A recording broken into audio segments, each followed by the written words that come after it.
18 જૂન 2023 Edmonton સભા. સાંજે 5:30 વાગે એડમન્ટન સભા રાખી હતી. યુવકો 2 મહિનાથી ડેકોરેશનની સેવામાં ગૂંથાઈ ગયા હતા. એમાંના 1-2 યુવકો હરિધામ ડેકોરેશનની સેવા હરિસન્મુખ સ્વામી જે કરે છે તો એમની સાથે એ બધું શીખેલા, એટલે થર્મોકોલનું આખું ડેકોરેશન કરેલું. એના માટે બધું ડિઝાઇન ને કાર્વિંગ કરવાનું, એટલે 1-2 મહિના પહેલાં એની તૈયારી કરવી પડે. હોલ નાનો હતો પણ આખું પાછળનું બેકગ્રાઉન્ડ થર્મોકોલથી યુવકોએ જાતે ત્યાં તૈયાર કરેલું. 2 મહિનાથી ડેકોરેશનની સેવામાં ગૂંથાઈ ગયા હતા. થર્મોકોલનું કાર્વિંગ કરેલું ડેકોરેશન હતું. ગુરુહરિના આસનની પાછળ અલગથી તૈયાર કરેલું ગુલાબી કલરના થર્મોકોલનું ડેકોરેશન હતું. એની આગળ ગુરુહરિનું આસન બનાવેલું. કીર્તન ભક્તિથી યુવક મંડળે સભાનો પ્રારંભ કર્યો. ગુરુહરિ 6:23 હોલમાં પધાર્યા. કીર્તનથી ગુરુહરિનું સ્વાગત કર્યું.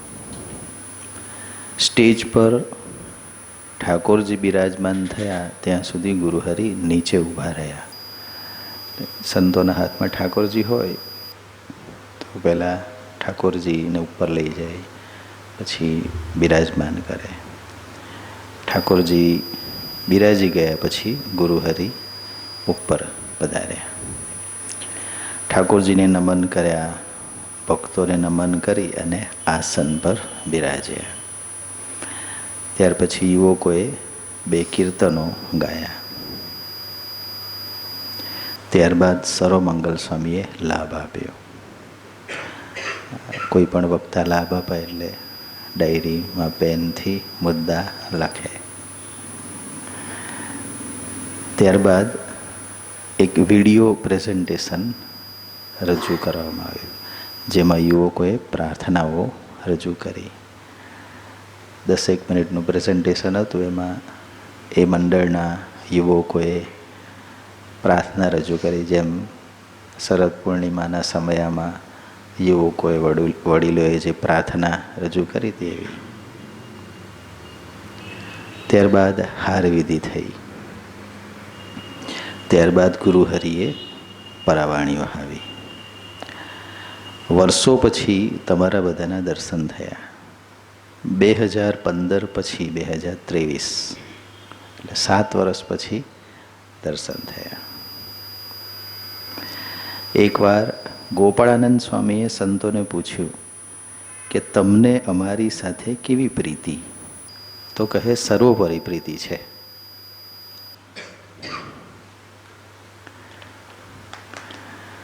આવા સંતો પૂછે એની પાછળ કંઈક રહસ્ય હોય. જમ્યા પછી બીજે ગામ જઈ રહ્યા હતા. પાણી સાથે ન હતું. વગડા અને ખેતરમાંથી જઈ રહ્યા હતા. તરસ લાગી એટલે ઉતાવળથી ચાલવા લાગ્યા કે કંઈક નજીકનું ગામ આવે અને ત્યાં પાણી પીએ. સંતો કૂવો શોધતા હતા. કૂવો મળ્યો, પાણી કાઢ્યું, દરેકે પી લીધું. જે ઝડપથી ચાલતા હોય આગળ યુવાન હોય આગળ પહોંચી જાય. એટલે સંતોનું એક ગ્રુપ આગળ પહોંચી ગયું, કૂવો શોધી લીધો, પાણી કાઢ્યું, પી લીધું. પછી ગોપાળાનંદ સ્વામી થોડી વાર પછી આવ્યા. પેલો પ્રશ્ન પૂછ્યો હતો ને કે કેવી પ્રીતિ? ગોપાળાનંદ સ્વામીએ પૂછ્યું, તમને મારી સાથે કેવી પ્રીતિ? આવ્યા પછી પૂછ્યું. એવું કહેવા માગતા હતા કે મારી સાથે પ્રીતિ હોત તો પહેલાં પાણી મને આપત. સંતો કહે અમે સમજી ગયા. કેટલી નાની વસ્તુ છે પણ એમાં મહિમા પ્રીતિની શીખ આપણને આપે. દીકરાઓએ સરસ પ્રાર્થના કરી, જે પેલું વિડીયો પ્રેઝન્ટેશન જોયું એ મનનીય પ્રાર્થનાઓ હતી. ભગવાનના થઈને જીવવું છે, ભક્તોની સેવા કરવી છે. આ ભાવના આવે ક્યાંથી? બધા દીકરાઓ જે પ્રાર્થના કરતા હતા એમાં આ વાત હતી કે ભગવાનના થઈને જીવવું છે, તમારા થઈને જીવવું છે, તમારા યુગ કાર્યમાં નિમિત્ત બનવું છે. આ ભાવનાઓ આવે ક્યાંથી? જુવાન દીકરાઓ છે એ ઉગ્યું ક્યાંથી? શોધવા જેવું છે. આ કરવા જેવું કરે છે એટલે આવી પ્રાર્થના કરતા આવડે છે. એટલે દીકરાઓ ત્યાં જઈને અઠવાડિક સભા ભરે, સત્સંગી દીકરાઓ સાથે રહે, કથા વાર્તા વાગોડે, ભજન કરે. એટલે કરવા જેવું કરે છે એટલે એવી પ્રાર્થના આવડે. આપણે ભગવાનના આશરે, ભગવાનના બળે અને ભગવાનના થઈને જીવવું છે. સંસારમાં રહીને પણ નિર્લેપ થઈને જીવી શકાય. સંસારમાં રહીને નિર્લેપ થઈને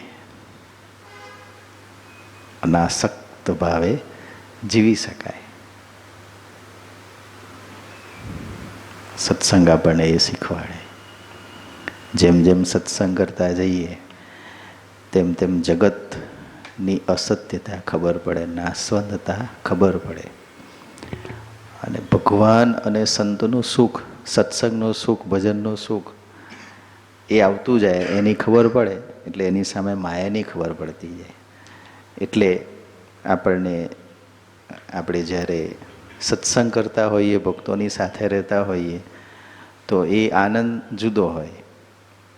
અને જગતમાં જ્યારે જઈએ, માઇક જ્યારે એવા વાતાવરણમાં આપણે જ્યારે બેસવાનું મળે, જોવાનું મળે, ત્યારે આપણને તરત એ તફાવત ખબર પડે. તો એ સત્સંગથી આવે, વિવેક જેને કહેવાય. સંસારમાં રહીને પણ નિર્લેપ થઈને જીવી શકાય. સ્વામીજીનો એક મિત્ર હતો. એણે ધંધા માટે કલકત્તા જવું હતું. પ્રભુદાસના વચને બાપા પાસે આવ્યો. બાપા કહે, 4 મહિના સત્સંગ કરો પછી જજો. 4 મહિના સત્સંગ કરવાનું કીધું. જેમ આગલા પ્રસંગમાં ગોપાળાનંદ સ્વામી પ્રશ્ન પૂછ્યો એમાં રહસ્ય હતું, કંઈક શીખવાડવા માગતા હતા. એવી જ રીતે બાપા એને 4 મહિના સત્સંગ કરીને જવાનું કીધું, એમાં કંઈક એની રક્ષા કરવા માગતા હતા.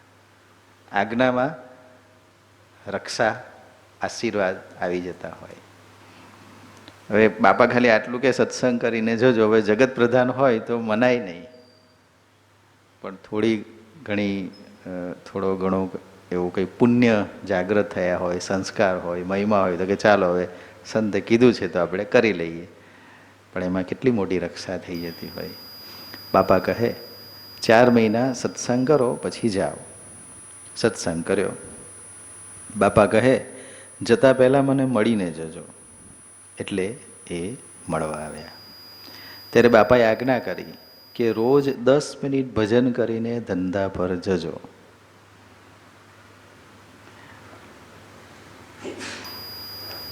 એક તો આપણે આપણા માટે જઈએ છીએ, ધંધો કરીશું, ફાયદો આપણને છે. પણ એ વસ્તુ કરતાં કરતાં પણ આવા પુરુષોની સામર્થ્ય કેવી કે કેટલી મોટી રક્ષા કરતા હોય. બાપાએ કીધું કે 10 મિનિટ ભજન કરીને જજો. નિયમ પકડી રાખ્યો, ધંધો સારો ચાલે. એ જોઈને બાજુવાળાને ઈર્ષા થઈ. સત્સંગ, સંતની કૃપા, એનાથી આ જે બધું માયા જે આપણા જીવનમાં ઉપાધિ લાવે એનાથી રક્ષા થાય. બાજુવાળાને ઈર્ષા આવી. એને ગુનામાં સપડાવવા માટે 100ની બનાવટી નોટ તક જોઈને પેલાના ખિસ્સામાં મૂકી દીધી. આ ઈર્ષાનું રૂપ કેવું છે! બનાવટી નોટ ખિસ્સામાં મૂકી દીધી અને પોલીસને બાતમી આપી દીધી. એટલે પોલીસ એની રાહ જોઈને ઊભેલી. પેલો યુવક નિયમ પ્રમાણે ધૂન કરીને નીકળ્યો. રસ્તામાં ઘોડાગાડીમાં યોગી બાપાના દર્શન થયા. બાપા વચ્ચે આવી ગયા. પોલીસ તો દૂર હતી, બાબા ત્યાં ક્યાંથી પહોંચી ગયા? ઘોડાગાડીમાં બાપાના દર્શન થયા. બાપા કહે, તમારી પાસે પૈસા છે? ઘોડાવાળાને અમારે આપવા છે, ભાડું આપવું છે એને. યુવકે ખિસ્સામાંથી નોટ કાઢી. બાપાએ બધી નોટ લઈ લીધી.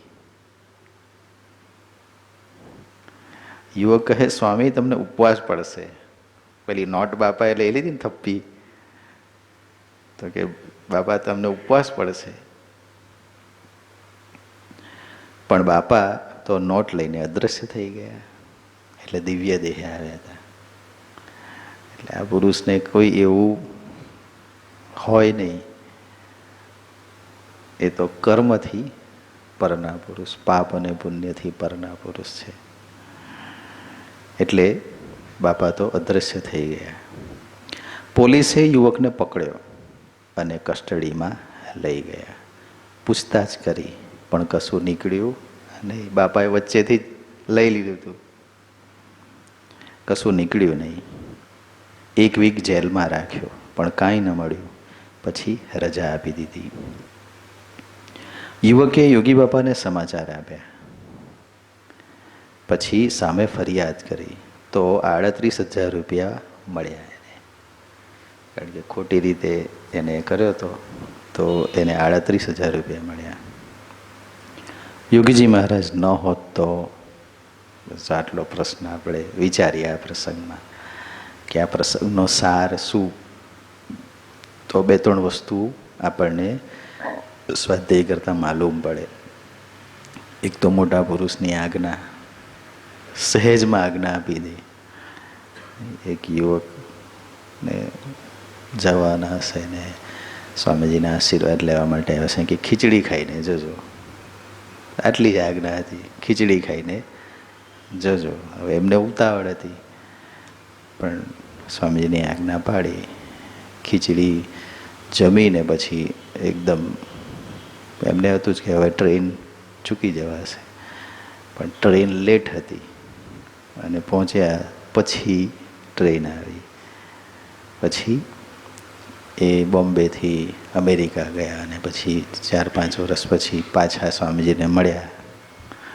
થોડું ત્યાં જઈને શરીર થોડું હેલ્ધી થઈ ગયું હોય એટલે સ્વામીજીના દર્શન કરીને પછી પૂછે છે કે સ્વામી મને ઓળખ્યો? સ્વામી કે ટ્રેન ટાઈમ પર આવી ગઈ હતી ને, કે 5 વર્ષ પછી. એટલે અંતર્યામી પુરુષ હોય છે, પણ એવી સામાન્ય આજ્ઞા આપતા હોય. એમ બાપાએ એક સામાન્ય આજ્ઞા આપી. બીજી બાજુ એમની દિવ્યતાનું બી દર્શન કરાવ્યું, કે જો આપણે નિર્દોષ બુદ્ધિથી વિશ્વાસ રાખીને મન બુદ્ધિ મૂકીને એમની આજ્ઞા પાડીએ તો બાપા દિવ્ય દેહે પણ દર્શન આપીને રક્ષા કરતા હોય. યોગીજી મહારાજ ન હોત તો બાપા દિવ્ય સ્વરૂપે યુવકની રક્ષા કરવા માટે ગયેલા, પણ યુવકે ભજનની આજ્ઞા પાડી. સ્વામીજી અહીં એડમન્ટન 3 વાર આવ્યા છે, 2010, 2013 અને 2014.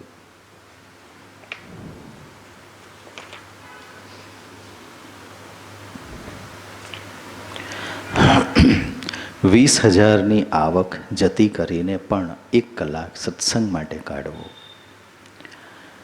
વિશેષ ફાયદો થતો હશે તો જ બોલ્યા હશે ને. અંત અવસ્થાએ તેડવા કોણ આવે?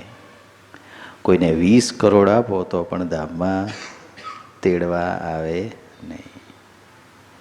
અને આ પુરુષો કેટલા સસ્તા, ખાલી નાનકડી આજ્ઞા પાડીએ તો તેડવા આવે. એક કાકા બીમાર હતા, પથારીવશ, 3 દીકરા, બધા થાકી ગયેલા. સ્વામીજીને પ્રાર્થના કરી. બીજી વાર આવ્યા. સ્વામીજી બોલ્યા કે 1 વાર હું ઘરે આવીશ. સ્વામીજી ઘરે પધાર્યા. દીકરાઓએ પ્રાર્થના કરી કે દાદા ધામમાં જાય એની તારીખ આપો. સ્વામીજી કહે, દાદાને પૂછો કે ધામમાં જવું છે. ભગવાન જીવ સાથે કેટલા સુહૃદ છે. પહેલા એની તૈયારી કેવી છે એ પૂછે. યમદૂત આવે તો ચાલો, કોઈ પૂછવા નહીં, કોઈ ચિઠ્ઠી નહીં, કોઈ પરમિશન નહીં. અને ભગવાન અને સંત લેવા આવે તો જીવની ઈચ્છા પૂછે. સ્વામીજી કહે, દાદાને પૂછો કે ધામમાં જવું છે. દાદા કહે, નાનાને પરણાવવાનો બાકી છે. એના દીકરાને હિંચકા નાખીને જવું છે. દીકરાઓએ કહ્યું, સ્વામીજી અમે થાકી ગયા છીએ, આપ કૃપા કરો. ત્યારે સ્વામીજીએ કહ્યું, 10 દિવસ સેવા કરી લો. પછી દાદાને ધામમાં લઈ ગયા. આપણે આવા પ્રસંગો ઘણી વખત સાંભળ્યા હોય, પણ એક એક પ્રસંગનો શાંતિથી વિચાર કરીએ તો આપણને મોટા પુરુષના મહિમાની ખબર પડે. એક તો ધામમાં તેડવા જવું એ કેટલી મોટી વાત કહેવાય. કારણ કે જીવ છે એ દેહ સાથે જડાઈ ગયો છે. જ્યારે માતાના ગર્ભમાં એના દેહ બનતો હોય પછી અમુક દિવસો પછી ભગવાન એમાં જીવ મૂકે. પછી જ્યારે એનો જન્મ થાય, આખું જીવન 70, 80, 90 વર્ષ દેહની સાથે જીવ જડાયેલો હોય. પછી એ જીવને દેહથી છૂટો પાડીને એને લઈ જવો, તો એ કોનું કામ છે? પછી એને જીવને લીધા પછી એના કર્મને આધીન ગમે ત્યાં, કોઈ જગ્યાએ, કોઈ પ્રદેશમાં, કોઈ પરિવારમાં, મનુષ્યના દેહમાં આવે તો, બાકી તો એ સિવાયની યોનિમાં જો નાખી દે તો કયા દેહમાં એ જાય? તો એ બધું ભગવાન નક્કી કરતા હોય. તો એ ભગવાનની સામર્થ્ય કેવી હશે કે અંત અવસ્થાએ જીવને તેડવા આવે. પાછું દિવસ પોતે કે 10 દિવસ પછી લઈ જઈશું. 10 દિવસ સેવા કરી લો, પછી દાદાને ધામમાં લઈ ગયા. બરથાણાના રામા કાકાનો પ્રસંગ છે. મોટા ભાઈ છોટા કાકા સત્સંગમાં હતા એટલે સ્વામીજીને પ્રાર્થના કરી કે સ્વામીજી ખૂબ પીડાય છે, કૃપા કરો. સ્વામીજી ગયા, શરીર પર હાથ ફેર્યો, બેઠા. પછી સ્વામીજી કે 15 જન્મ સુધી આવું ને આવું દુઃખ ભોગવે એવું ભૂંડું પ્રારબ્ધ છે. 15 જન્મ સુધી. પણ સ્વામી કે મહારાજને પ્રાર્થના કરીએ, 15 જન્મનો એક જન્મનો એક દિવસમાં નીકળે. 15 દિવસ પછી મહારાજ ધામમાં થઈ જશે. તો એ દુઃખના ડુંગરો, એ કેટલું બધું પ્રારબ્ધ હશે ભોગવવાનું જીવે, એ ભગવાન અને સંત એના સંકલ્પે 0 કરી દે. અથવા તો 15 જન્મનું એક દિવસમાં કાઢે. એટલે ઘણીવાર જીવ દેહમાં રહીને પીડાને પામતો હોય સત્સંગમાં હોવા છતાં, તો એની પાછળ ભગવાનને સંતની આવી કરુણાભરી ગણતરી હોય એમ કે ભલે એ થોડું ભોગવે પણ એમના સંકલ્પે થોડામાં વધુ કાઢી નાખતા હોય. તો આ બધા પ્રસંગો પરથી આપણને ખબર પડે કે ભગવાન અને સંતના સંકલ્પથી શું ના થાય. બસ એ શુભ સંકલ્પ કરે એના માટે આપણે એને રીઝવવા પડે. એના માટે ભજનને પ્રાર્થના કરવું પડે. કે જેમ પેલા યુવક માટે કેવું દિવ્ય દેહે દર્શન દઈને નકલી નોટો લઈ લીધી, રક્ષા કરી. જેમ સ્વામીજીએ કીધું કે 8-10 દિવસ પછી મહારાજ ધામમાં લઈ જશે. તો એ જે આપણને સુખી કરવાનો સંકલ્પ કરે, એ સંકલ્પ કરવા માટે એમને રાજી કરવા પડે. તું રાજી થા. અને એ રાજી થાય તો આવી રીતે આપણી ગમે ત્યાં રક્ષા કરવા પહોંચી જાય. એનામાં એ રીઝે એના માટે આપણે ભજન પ્રાર્થના કર્યા કરવું પડે. પછી દાદાને ધામમાં લઈ ગયા. એટલે સ્વામીજી કહેતા કે અંત અવસ્થાએ ભગવાન તેડવા આવે ત્યારે ના નહીં પાડતા. એ મારા જાન તો ના પાડો તો એ માનવાના જ નથી. એ તો તેડી જ જશે શિક્ષા કરતા કરતા. ભગવાન કેવા કરુણા, એ તો પૂછે, પણ પૂછે તો જીવ પાછો મોંઘો થાય કે ના અત્યારે નહીં. ભગવાન કે સારું, પાછા ગરજ રાખીને લેવા આવે, ફરી ના પડે ફરી લેવા આવે. એટલે સ્વામીજી કહેતા કે અંત અવસ્થાએ ભગવાન તેડવા આવે ત્યારે ના ન પાડતા. સત્સંગ કરવામાં ખોટ ખરી? પ્રભુ સ્વામીજી પ્રશ્ન પૂછે છે કે સત્સંગ કરવામાં ખોટ ખરી? એક જ કલાક કાઢવાનો હોય એટલે સત્સંગની શરૂઆત જ્યારે કરીએ ત્યારે મોટા પુરુષ આપણી પાસે એક જ કલાક અઠવાડિયાની અપેક્ષા રાખે. આમ તો 24 કલાકની હરેક સેકન્ડ કરવાનો છે, 8 પોર ભજન કરવાનો છે, કરીએ એટલું ઓછું છે. અઠવાડિયામાં કલાક કેટલા? 168 કલાક થાય. કેટલા ટકા થાય? એટલે મીન્સ કે 168 કલાકમાં આપણે 1 કલાક આપીએ તો ટકા કેટલા થાય? તો કે 1% પણ ના થાય. તો પણ ભગવાન જવાબદારી લઈ લે તો સત્સંગ કરવો જોઈએ કે નહીં? કેટલું પ્રેક્ટિકલ સમજાવે છે. પેલા યુવકની દિવ્ય દેહ દર્શન આપીને રક્ષા કરી, તેને શું કીધું કે ભાઈ તમે અત્યારે 4 મહિના સત્સંગ કરો, પછી જજો, જાઓ તો મળીને જજો, અને તમારા ધંધાની શરૂઆત કરો ત્યારે ખાલી 10 મિનિટ ભજન કરજો. તો એ તો ખાલી એટલું જ કર્યું, 4 મહિના સત્સંગ કર્યો અને ધંધા ચાલુ થયો પછી તો એ પહેલાં 10 મિનિટ ધૂન કરી. ક્યાં એણે આખી જિંદગી વર્ષો સુધી આટલા દિવસ બી એણે આટલા મહિના બી આજ્ઞા પાડી તો કેટલી મોટી રક્ષા કરી. એટલે પ્રભુ સ્વામીજી કહે છે કે તો પણ ભગવાન જવાબદારી લઈ લે તો સત્સંગ કરવો જોઈએ કે નહીં? ગુરુહરિએ આશીર્વાદ આપ્યા બાદ ગરવી ગુજરાત કેનેડાના સભ્યોએ ગુરુહરિને હાર અર્પણ કર્યો. થાળ બાદ સભા બાદ થાળ ગ્રહણ કરવા માટે હોલની ઉપર પધાર્યા. થાળ કરીને એક યુવકને મળ્યા. એ તામિલનાડુના ભાઈ હતા. એનું નામ કાર્યકર્તા લઈને આવ્યા હતા. એમણે કીધું કે આનું નામ સામી છે, SAMI એનું નામ એવું હતું. એનું નામ સાંભળીને ગુરુહરિ આનંદ કરતા કહે વી આર ઓલ્સો સ્વામી. પછી બોલ્યા SWAMI એમ બોલ્યા. સભામાં આવવાનું કમિટમેન્ટ લેતા પોતાના બંને હાથ આગળ કરીને એના હાથ પોતાના હાથમાં લીધા. આમ હાથ કરીને એના બંને હાથ લીધા કે તમે સભામાં આવતા રહેજો. પછી કહે સ્વામીજી એ બાજુ ખૂબ આવે, એટલે કે તમિલનાડુ સાઉથ ઇન્ડિયા બાજુ. સ્વામીજી એ બાજુ ખૂબ આવ્યા. બેંગ્લોર, મેંગ્લોર, ત્રિવેન્દ્રમ, અલ્પઈ વગેરે નામ ગણાવ્યા. ત્યારબાદ ઉતારે પધાર્યા. રાત્રે 11:15 વાગે ગુરુ પૂર્ણિમાનો વિડીયો સંદેશો રેકોર્ડ કરવા માટે નીચેના હોલમાં પધાર્યા. સંદેશો રેકોર્ડ કરીને આરામમાં પધાર્યા. તારીખ 19/6/2023 એડમન્ટન.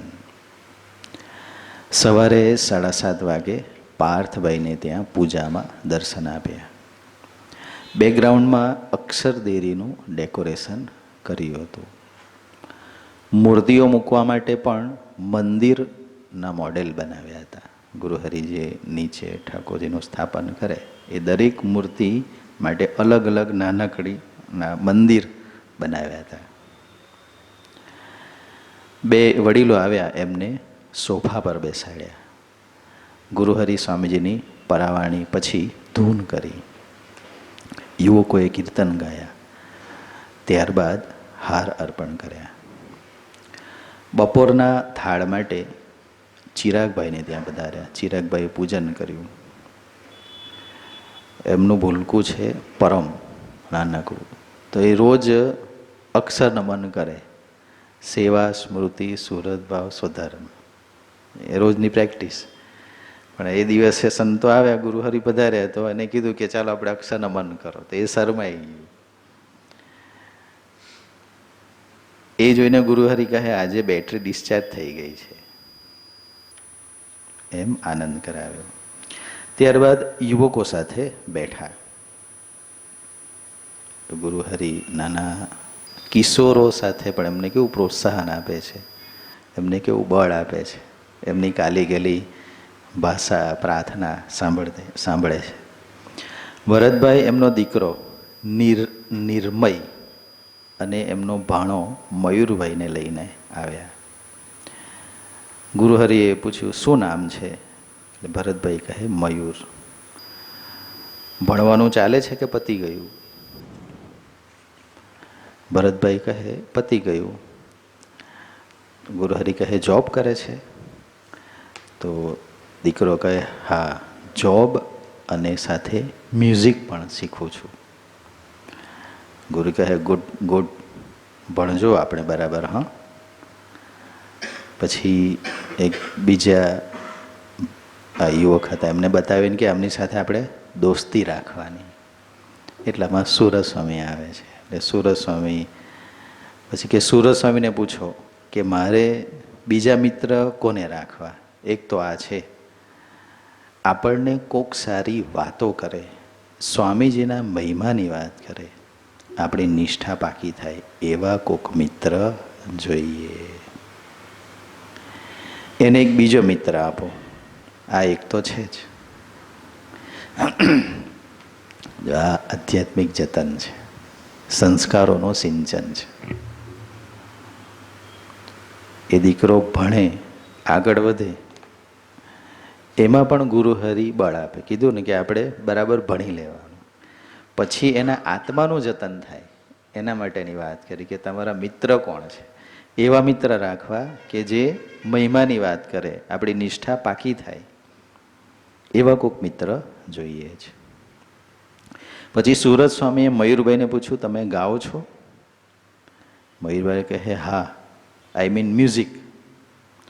સુરત સ્વામી કહે ઓગસ્ટનો જે સમયો છે, એટલે કેનેડામાં જે ઓગસ્ટમાં જે ગુરુભક્તિ મહોત્સવ ઉજવાયો કે એમાં આમંત્રણ આપીએ, સમયમાં યુવકોની સામે તમે ગાજો.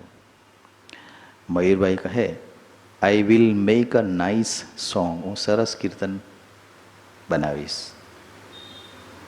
ગુરુહરિ કહે તમે જાતે લખો છો?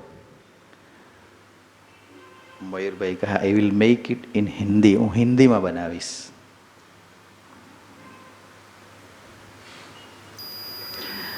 ગુરુહરિ કહે મેટર આપવી પડે કે જાતે લખશો? પેલું દીપમાં પૂછે છે.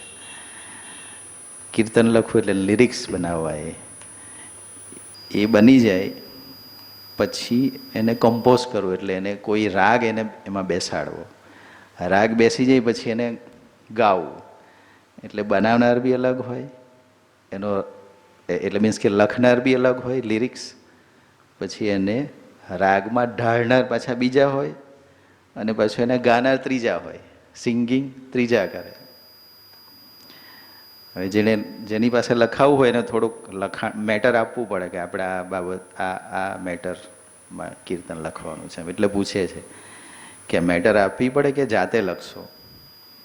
એટલે સુરત સ્વામી મયુરભાઈને કહે છે કે Prabodh Swami asking about the matter, you can write matter? Mayurbhai કે I can write everything. Guruhari કહે જાતે લખે ને જાતે ગાય, જાતે ઢાળ બનાવે, આપણા માટે સારી વસ્તુ છે. પછી કહે ગાનાર હોય પણ બનાવનાર અને કમ્પોઝ કરનાર ઓછા હોય. બુદ્ધિયોગ હોય તો મળે, ઘણા કમ્પોઝ કરી શકતા હોય પણ ગાતા ના આવડતું હોય. બંને વસ્તુ છે. ગોડ ગિફ્ટ એને કહેવાય, જો કમ્પોઝ કરી શકે, ગાઈ બી શકે, બનાવી બી શકે. તો